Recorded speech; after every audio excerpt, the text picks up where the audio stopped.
Hello guys, welcome back to my channel. So यार, कल मेरा एसबीआई क्लर्क का मेंस हो गया और आप लोगों में से भी बहुत कोई का हो गया ही होगा, मैक्सिमम बच्चों का, क्योंकि 2 शिफ्ट में कल पेपर हुई। तो मेरा शिफ्ट 2 में था, एसबीआई क्लर्क का 12:30 बजे वाला शिफ्ट जो था। तो अभी मैं बताऊंगा कि मेरा कैसा एग्ज़ाम रहा और आप लोग से भी मैं जानूंगा कि आप लोग का कैसा एग्ज़ाम रहा। तो फर्स्ट स्टार्ट करते जीए से। तो जैसे पहला सेक्शन खुलता है वो जीए है। तो जीए तो मतलब काफ़ी हार्ड ही आया था, क्योंकि आप कोई भी 2-3 सोर्स जो मैं फॉलो करता हूँ वहाँ से डायरेक्ट क्वेश्चन तो काफ़ी कम ही आए थे। 4-5 ही ऐसे होंगे जो डायरेक्ट क्वेश्चन आए थे। बाकी तो मतलब आरबीआई के वेबसाइट से डायरेक्ट उठा उठा के दिए थे क्वेश्चन। तो कुछ कुछ क्वेश्चन मुझे याद है। तो एक वो पूछा था कि नेशनल नेशनल लॉ ट्रिब्यूनल में कब जाते हैं बैंक, जब एनपीएम 10 लाख के ऊपर हो जाता है, ये सही है। फिर एक payment bank listed in both Bombay stock exchange और नेशनल स्टॉक एक्सचेंज में, तो ये फिनो पेमेंट्स बैंक था। और अभी लक्षद्वीप में पीएम मोदी ने लॉन्च किया था वो कुछ फाइबर ऑपरेशन नेटवर्क करके, तो वो 11 आइलैंड था।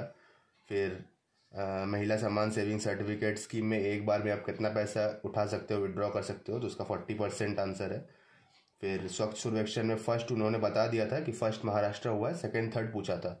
तो सेकंड एमपी, थर्ड गुजरात था उसका आंसर। और वेटलैंड सिटी एक्रीडेशन में कौन से 3 सिटी को अभी वेटलैंड सिटी एक्रीडेशन मिला है, तो उसमें इंदौर, भोपाल और उदयपुर है आंसर। और आरबीआई का डिजिटल पेमेंट का विजन था यूपीआई का, वो 6 विजन पूछा था, तो उसमें 6th वाला पूछा था, तो 6th वाला अफोर्डेबल था उसका आंसर। और रूरल इलेक्ट्रिफिकेशन कॉरपोरेशन के साथ किसने एमओयू साइन किया, कौन से बैंक में, तो ये वाले क्वेश्चन में एसबीआई भी ऑप्शन में था। तो मेरे ख्याल से ये फंसाने के लिए ही दिया है, क्योंकि एसबीआई इसका आंसर नहीं है, इसका आंसर बीओबी है। और एक क्वेश्चन था अनक्लेम डिपॉजिट जो रहता है बैंक, वो अगर कोई क्लेम ना करे तो कितने साल के बाद वो अपने पास ले लेता है, तो उसका आंसर 10 साल होगा। और एक क्वेश्चन मुझे अभी याद है कि उसमें एक क्वेश्चन था कि यूपीआई का कुछ लॉन्च किया है तो उसका फीचर क्या है, तो उसमें शायद हेलो यूपीआई उसका आंसर था। तो ये मेरा गलत हो गया, मैंने इसमें हाई यूपीआई कर दिया था। तो मेरे अटेम्प्ट्स जीए में ओवरऑल 31 रहे हैं। इसमें से मैं एक्सपेक्ट कर रहा हूँ 22+ मार्क्स तो आ जाएंगे। अब देखता हूँ। अब नेक्स्ट सेक्शन जो खुला वो इंग्लिश का था। तो इंग्लिश भी मैं बोलूँगा कि काफ़ी डिफ़िकल्ट था शिफ्ट 2 में स्पेशली, क्योंकि आरसी डिफ़िकल्ट था कंप्रहेंड करना, डायरेक्ट आंसर नहीं आ रहे थे आरसी में। और आरसी के क्वेश्चन भी काफ़ी स्कैटर्ड थे, 1-2 दिए थे, फिर दूसरा टाइप का कुछ क्वेश्चन आ जा रहा है, फिर 3-4 क्वेश्चन के बाद फिर आरसी का क्वेश्चन आ जा रहा है, ऐसा था। और काफ़ी टाइम टेकिंग था, डिफ़िकल्ट था कंप्रहेंड करना, तो इसमें काफ़ी टाइम मेरा चल गया। और एक नया टाइप का क्वेश्चन देखने को मिला जो ईडीएम्स वाला था, एक सेंटेंस था और 4 ईडीएम्स थे, और पूछ रहे थे कौन सा ईडीएम्स ये सेंटेंस को फिट हो रहा है या मैच कर रहा है, ऐसा एक क्वेश्चन पूछा था। तो फ्रेज रिप्लेसमेंट भी था, वो भी काफ़ी ट्रिकी था, क्योंकि सारे सारे ही सही लग रहे थे 4 ऑप्शन में से, ये भी लग रहा था हो सकता है, वो भी लग रहा था हो सकता है, तो काफ़ी ट्रिकी लग रहा था इंग्लिश भी। और आरसी के चक्कर में मैं इंग्लिश में फुल अटेम्प्ट नहीं कर पाया, क्योंकि आरसी में मैं फंस गया था, स्टक हो गया था आंसर खोजने में। तो मेरे अटेम्प्ट्स इंग्लिश में भी 31 ही रहे हैं ओवरऑल। और इसमें भी मैं एक्सपेक्ट कर रहा हूँ 24 to 25 मार्क्स, लेट्स सी। फिर आगे आते हैं क्वांट्स में।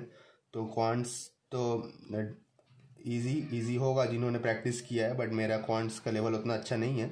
फिर भी मैंने 4 इजी प्री लेवल के सिंप्लीफिकेशन थे, तो वो मैंने फट से निपटाया, वो 4 इजी थे। 2 रॉन्ग नंबर के क्वेश्चन थे, वो भी मैंने किया है।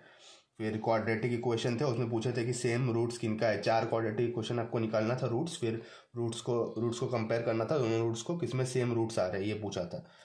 फिर डीआई थे 2-3, जो मैंने उतना देखा नहीं। मैंने एक वो मेल फीमेल वाला जो था वो मैंने बनाया, जिसमें मेल मेल टोटल दे दिया था और 100 से कम मेल है ये बोल दिया था, और मेल फीमेल का वो निकालना था। उसमें एक एवरेज का क्वेश्चन था शायद, उसमें 22 आंसर आया था मेरा। आप लोग बताइएगा अगर आप लोग का भी 22 आंसर आया था उसमें। फिर बात करें अर्थमेटिक की, तो अर्थमेटिक में तो सब टॉपिक से ही क्वेश्चन थे, एवरेज से भी थे, मिक्सचर से भी थे, परसेंटेज रेशियो सबसे ही थे, कंपाउंड इंटरेस्ट से भी क्वेश्चन था। तो ये सब में टोटल मिला के, तो क्वांट्स में मेरे टोटल मिला के 14 अटेम्प्ट्स रहे हैं, जो कि बिलो एवरेज ही है, क्योंकि 14 to 18 ही अच्छा अटेम्प्ट्स है। तो अगर आपका क्वांट्स बहुत ज़्यादा अच्छा है तो ही आप 20+ कर पाएंगे, क्योंकि मैक्सिमम जगह 20 के नीचे ही अटेम्प्ट्स है। तो मेरे अटेम्प्ट्स 14 रहे हैं क्वांट्स में, और ये मेरे पूरा 100% एक्यूरेसी के साथ है, एक भी गलत नहीं होगा इसमें से।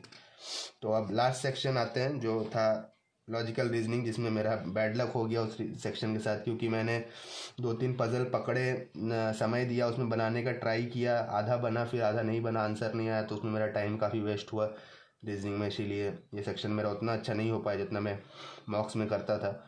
तो ठीक है, अब क्रिटिकल रीजनिंग की अगर बात करें तो इसमें 8 से 9 क्वेश्चन आए थे क्रिटिकल रीजनिंग के, जो काफ़ी डिफ़िकल्ट था कंप्रेहेंड करना, उतना इजी नहीं था, बहुत पढ़ के आपको समझना था।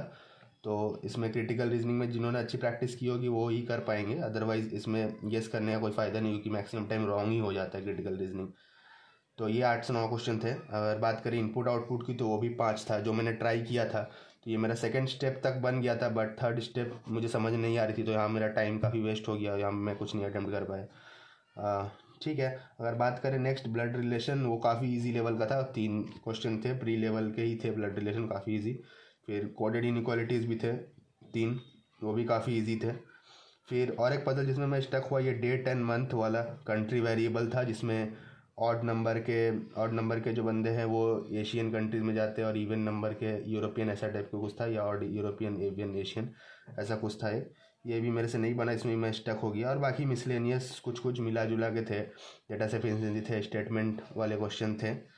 तो इसमें भी रीजनिंग में भी मेरा उतना अटेम्प्ट्स नहीं हो पाया, मेरा 18 अटेम्प्ट्स हुआ है, और इसमें भी मैं 100% एक्यूरेसी के साथ ही हूँ, तो जितना होगा सही होगा। अगर बात करें ओवरऑल अटेम्प्ट्स की, तो मेरे ओवरऑल अटेम्प्ट्स 94 रहे हैं, जो कि एक डिसेंट अटेम्प्ट कहा जा सकता है, बट एक्यूरेसी जीए में थोड़ी सी ख़राब हो सकती है। तो और मैंने आसाम से अप्लाई किया था यूआर कैटेगरी के, तो अगर आप लोग में से भी कोई आसाम के है तो आप नीचे अपना कमेंट बता सकते हैं शिफ्ट के साथ और कैटेगरी के साथ। तो अभी यार अगर बात करें एक्सपेक्टेड कट ऑफ की, तो 70+ अगर आपके मार्क्स आ रहे हैं कट कुटा के, तो फिर आप कह सकते हैं कि आपका एक चांस बन सकता है सिलेक्शन का। लेकिन एक एसबीआई बोल रहा है कि 35% का कोई रूल है, काफ़ी जगह मैंने वीडियो देखा कि 35% मार्क्स के नीचे वो जनरल कैटेगरी को सेलेक्ट नहीं करते हैं। तो लेकिन यार एसबीआई के नोटिफिकेशन में उन्होंने कहीं भी मेंशन नहीं किया ये 35% वाली की बात उन्होंने लिखा है कि जो भी मार्क्स होगा वो बैंक डिसाइड करेगी, बट स्पेसिफिकली 35% उन्होंने कहीं मेंशन नहीं किया। तो ये कुछ कह नहीं सकते, हो सकता है 70 से नीचे भी कट ऑफ चल जाए, क्योंकि प्री में भी आपको सरप्राइज़ मिल चुका है, 50s में कई स्टेट्स की कट ऑफ गई है, नागालैंड जैसे स्टेट्स की 34 कट ऑफ गई है। तो कुछ कह नहीं सकते, सरप्राइज़ भी हो सकता है जहाँ पे वैकेंसीज ज़्यादा हो और उस स्टेट में उतना अच्छा परफॉर्मेंस नहीं रहा हो, तो फिर हो सकता है 70 के नीचे भी यूआर की कट ऑफ आपको देखने को मिले कहीं स्टेट में, क्योंकि ये 35% वाली बात एसबीआई ने खुद कहीं मेंशन नहीं की है। तो आई डोंट नो, बट हाँ 70+ अगर आप है तो आप एक सेफ स्कोर मान सकते हैं, और 80+ है तो फिर आप श्योर ही मान सकते हैं। अगर हाई लेवल वैकेंसी वाले स्टेट से आपने अप्लाई की है, राजस्थान, गुजरात, आसाम, बिहार, ये सब जगह से आपने अप्लाई किया है, तो आप मान सकते हैं 70+ अगर आपका स्कोर है तो आप एक अच्छे स्कोर में है, सेफ जोन में है, तो आपका सिलेक्शन के चांसेस हाई है। तो ओके गाइज, आप अपना कमेंट नीचे बता सकते हैं। Bye bye, thank you, please subscribe.